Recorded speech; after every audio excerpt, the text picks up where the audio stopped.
What's up, everybody? Giancarlo and Sublett here with Three Swords Productions. Today was the first American regional in North Carolina for Fusion World. I got 30th, Sublett. I got 16. 16, so, really good day. We tested a lot, I think. Well, I didn't test that, but you tested a lot. Okay, all right. Someone tested in the room, whatever. And so we look down here at the cards, please, cameraman. These are the spoils of war today. We played TOPKU. His is the prettier one. Yeah. Good shout out to Pretty TOPKU. But anyway, so these are the spoils of war, whatever you want to call them. And we played a one card different deck, which we're going to do the deck profile now. We played one card difference, which we'll talk about. There were probably, honestly, I'm not gonna lie, there were probably some mistakes in deck building we made, but let's just get into it. We'll talk about it as we go on. So. Yep. All right. So we played the Sun Goku from set 2, the red leader, also called TOPKU for Tournament of Power. Front side's pretty standard. When it attacks, it draws a card, but you awaken at 3 life instead of 4, and the reason for that is because this side of the card is insane. So when he attacks, he draws a card, but then he's got this wall of text that says, once per turn, activate main. For 1 energy, you discard a card, and you play up to 1 battle card with 20k or less and TOP in its traits. So you're going to use this to cheat out a 4-drop that then cheats out a 3-drop, and so you basically pay 1 energy for 7 energy, which just gets out of control so very quickly. It's pretty good. It is. I like that the leader awakens at 3 instead of 4 because it'd be ridiculous at 4. It's already ridiculous. So I believe we got the stats. It was 87%. 87% of entrants played TOPKU. So obviously the top cut is going to reflect that. Not only is it the best deck, but it also had by far the most entrants. So it's just. Yeah. I only played 1 non-mirror today. It was 7 rounds. I played 1 green cell and 6 mirrors. What'd you play? I played 5 mirrors, 1 Beerus, and 8 trunks. Yeah, so it's just everyone in their room had the same experience where you just played mirror, mirror, mirror, mirror, mirror, mirror. So it's just obviously you have moving into the format. You play mirror breaker now, so you need to add more cards to your deck that are good in the mirror. Yep. Which is I think that's kind of something we're kind of weak on. There are some cards that we didn't play that are really good in the mirror. We'll get into it, but yeah. Yep, absolutely. All right, so leader's really good. 1 energy to cheat out 7 energy in the form of 2 25k bodies is just a little bit much. So now onto the deck. Some very standard cards. We've got 1-drop Master Roshi.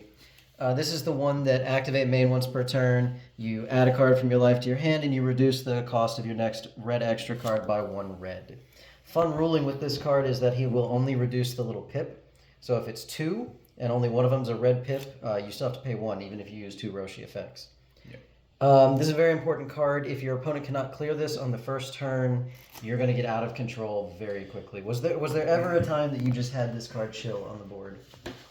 In the mirror, not really. Mostly you only play the mirror. No, so I guess not really. What was funny is against the cell, I went second. And I opened double Roshi, so I go play Roshi, pop energy marker for Roshi, effect. So it was like, no, I mean, the mirrors, they're heavily tech to get rid of Roshi. So what I like to do is I like to save it for the turn I'm awakening. Yeah. Like, if it's just a hard turn 1 and I have no other 1-drop, then sure, I'll cycle it, maybe put them on a gotta have it. But the reality is, like, playing a Basil on turn 1 is better, and then saving Roshi later is better, in my opinion. Absolutely. And Roshi's really good when it's time to go in and you're at like 3 or 2 life. Yeah. You play the Roshi, you take 1, and then when we get to it later, the glimpse of hidden arrogance. Yeah. It's just extra combo power. Basically, it just draws a card, which is super strong. Yeah. So we got 4 Roshi, and then we play the 1-drop draw cards. 3 Piccolo, which is just 1 mana draw 1 on play, and then 4 Basil. Basil top 5s for a cost 4 or less TOP, which is much of the deck, very much of the deck. You're using him most of the time just to search for Kefla. Yeah.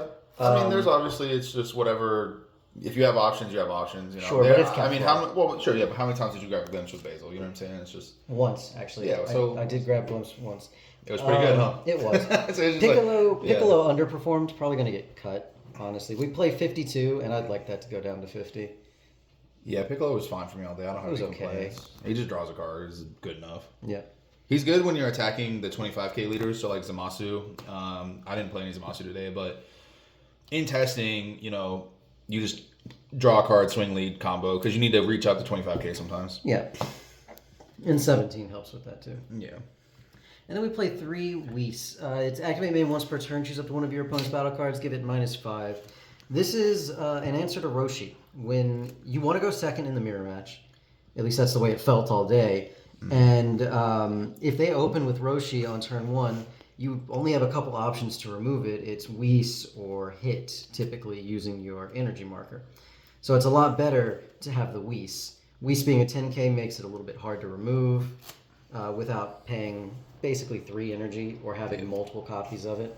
Just a very, very strong card, very, very good card. It's the value in throughout the day. Yeah, and the more turns it lives, the more turns it just clears these cards. No, yeah, it's just a value card. You get generally around 10k with a combo out of it per game, and then it dies to a 3-drop Gohan. It's just like, sure all right, does. well, it does its job. Like, even if it's just 1-for-1, it's like, fine, we 1-for-1. Yep. And so that's all the 1-drops. There's quite a number of 1-drops because you really want to round off your curve.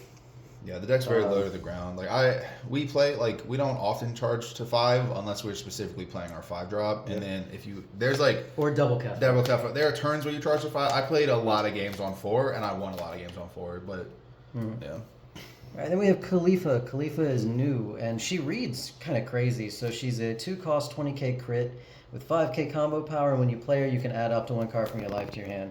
The problem is that you don't really want to attack with her.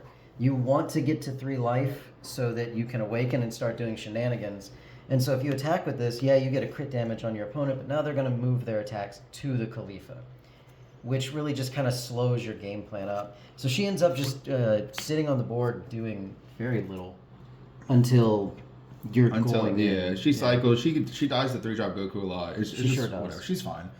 She's okay. I could see her being a 2-of, honestly. Yeah, she's also a Self-Awakener, which is solid. You need those. So you do. She's a fine card. Which you have a lot of Self-Awakeners, but no. Speaking of Self-Awakeners, the one that's much better, Hit. Yeah, 4 hit's nice. Yeah, this card is wild. I really shouldn't have to explain what Hit does since he's from set 1. But what he really does is he tells your opponent, if you can't clear this card, you've lost the game. Basically, yeah. If you can attack with Hit, and it's really, even if you have to drop a super combo, it's worth protecting. It's just like, if you can attack with Hit and your opponent does not have a very hard immediate answer, you are extremely ahead and you're in a winning position at that point. Now, a lot of cards do answer him very well, but that's just the nature of the mirror. Yeah. And he's just a great card. Even late game is good, because you just swing into Gohan, neg it down to 15, 25. He's always good. I mean, he's just always a good card. All right, then we're on to our 3-drops, and we play quite a few that get special summoned off your Kefla. Paying 3 for these cards, most of them you don't really want to pay 3 for, unless you just have extra energy floating around. Yeah. So the first one's Kato Pesla. So he's a 3-cost 20k, 10k combo, which is very nice. And then on play, when attacking, and when KO'd, you choose up to one of your opponent's battle cards and give it -5. So the turn you play this, you're going to -10 something. He's very efficient at attacking Hit. Yeah. Because he'll shrink the Hit down to 10, and then you're a 20 on a 10. If your opponent wants to burn a super combo or burn 2 cards from their hand, then your leader can go after it. Like you can actually play this and then swing with your leader, and then swing with this on it if they want.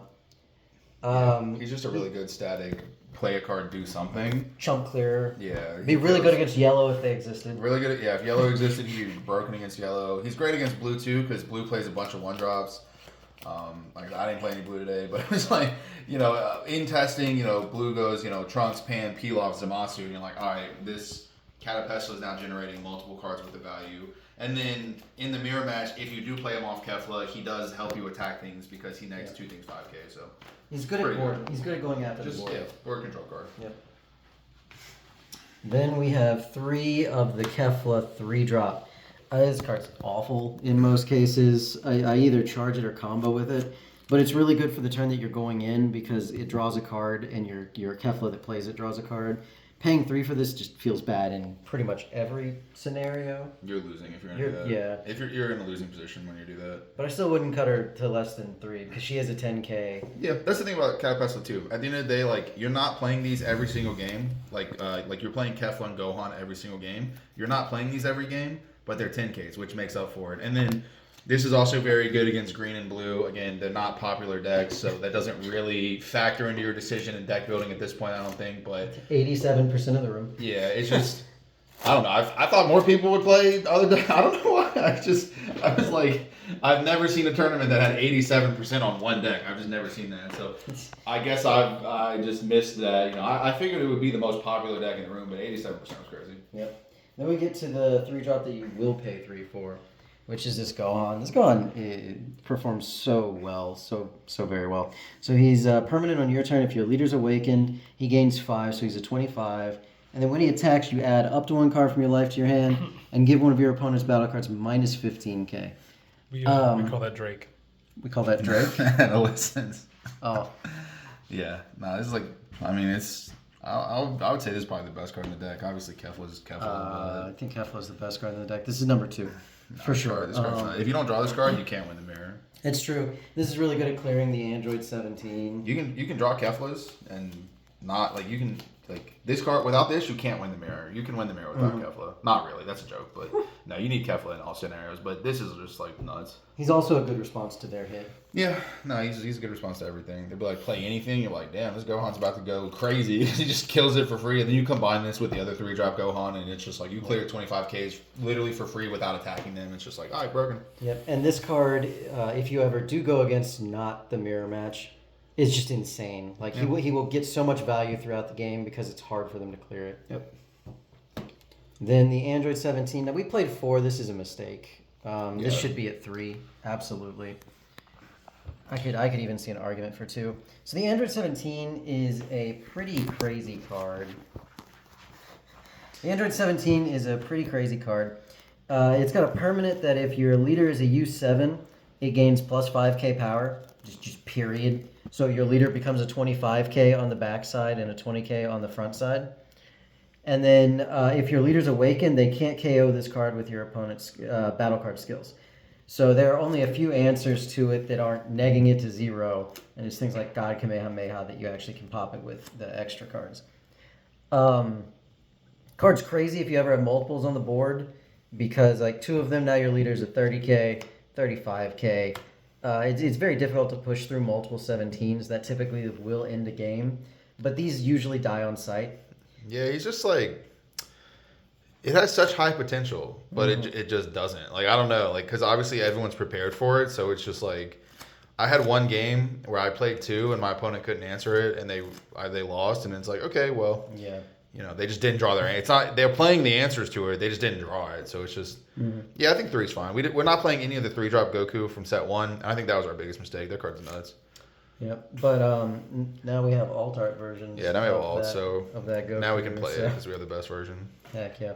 Yeah, I had one game where I had 3 on the board. My leader's just at 35k, and my opponent had like 10 cards in hand. Yeah. Just conceded because you just can't get through that. If you can't do nothing, you can't do nothing. Yep. One big mistake that I saw people do with this card is when you're unawakened, you cannot play this card because this will buff your leader to 20, and they'll just swing on it with their leader and draw a card without giving you a life. Yeah, it's a quick way to lose a game. Yep. Because they just outvalue you from that point forward. Yeah, and then if you're unawakened, they can also reach it with their 3-drop Goku from set 1. So it's just they can, and they can also Beerus it depending on how late in the game it is. So you just want to save this, which is probably why we can cut it to 3 because we don't want to just slam it. Yeah, 0 combo power is a hefty cost. Not good. Yeah. Then we've got 2 of this Son Gohan Adolescence from set 1. When you play him, he has an AoE. He neg-10s everything on your opponent's board. I took out like 4 1-drops at once with this card. So he makes the swing back, like the crack back on their Kefla and Android 17 and Gohan turn. You clear all of that for free. They go wide, and this is the difference. My deck, I played 3 of this. I'll talk. Because Sublett's a troll, and I'm not a troll. You're a troll, and this card, I don't think I ever played 2, but it's like 2 is good, 3 is good. Like however many you have is like good. So I think 2 is the correct number of this card. Nah, you're snapped. You gotta play 3. So Chesko played 3 of it. I played. That's troll. So troll. 1 of the So my idea behind this was people will play around your double striker Ribrianne, and if you swing 20k on their leader when they're at 2 life, they're just gonna take it and go to 1, and then you gotcha them with your 1 cost 40k. So it's a 4-drop 20k.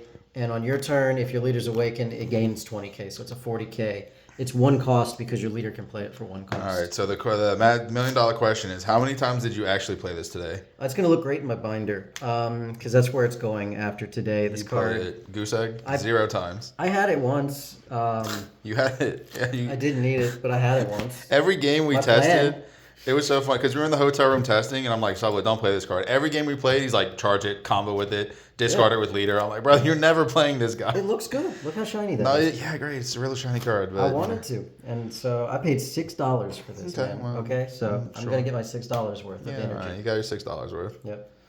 All right, so yeah, don't play this card. Just play anything different. Yep.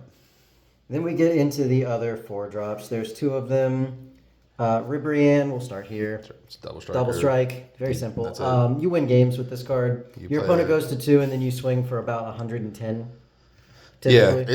it's mad easy to get over 100. It sure is. Because a lot of times you just play the value game, and then Glimpse is plus 25. Add back a 10k, it's plus 35. Yeah. So yeah, it's easy to win with this card. It's also a 10k. The good news is your opponent knows you're trying to do that, so they're going to discard their entire hand to stay at 3.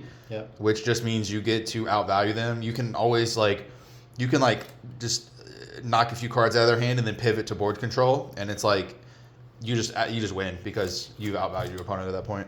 Yep. And then the bread and butter of the deck, Kefla. This was another mistake. We should have played 5 of this. We really should have. So let's talk about this card. So if you don't draw any Keflas, you're maidenless. Your deck sucks. Yeah. It's terrible, yeah. Your deck revolves around this card. The more copies of this card you see, the more likely you are to win. And the less copies you see, the less likely you are to win. Yeah. That's just how it works. So she's a 4-cost 20k. 10k combo power. Don't know why. Permanent, if your leader's awakened, she's a 25k instead of a 20k. That's both turns, which is neat. On play, draw 1 card. Again, don't know why. Then you play a cost 3 or less TOP from your hand. So you play Kefla. So you use your leader effects. You pay 1 energy, discard a card. You play Kefla, you draw a card. And then you play off of Kefla either this 17, or this Gohan, or this Kefla, or this Kato Pesla. So what happens? Either you're walling up, you're killing stuff, or you're drawing cards because you're about to go in. Yeah. And then also, it just, this helps you kind of play around a Beerus in some regard, because it's like, yeah, if your opponent is going into a Beerus turn, you go play this, draw, swing. And even if they Beerus these away, these have basically 3 for 1 at that point. Yep. So it's just, there's a lot of scenarios where this card is good here, this card is good there, blah, blah, blah, blah, blah, blah. And you know what's crazy? That was 1 energy. Yeah, it's 1. You know what's even crazier? Pay 4 for this. Yeah, it feels great. It's fine. It feels absolutely great to pay 4 for it. And then when you have 5, you do the double Kefla play, which is you're just winning. I mean, I don't know. It's crazy. It's not surprising to me that other decks are struggling in this meta right now when you can play this Kefla for 1. It's literally, the thing though is that it's almost scary. It's because I know we're playing TOPKU mirrors. I know my opponent can double Kefla me, so I can't just willy-nilly commit my whole hand, because that's how you get punished. You have to just find the scenarios in which to play cards, basically. Yep. There's a lot of times where if you flood the board, you just get punished by the 3-drop Gohan, and you just lose. So you have to find the right time to play this, but most of that time is the time you try it, though. Yeah. It's crazy. Absolutely crazy card. Then the last... That's our ultimate. Ultimate, yeah. This is our tech card. We're Masters players, so it's our secret rare, right? Our ultimate. Yeah.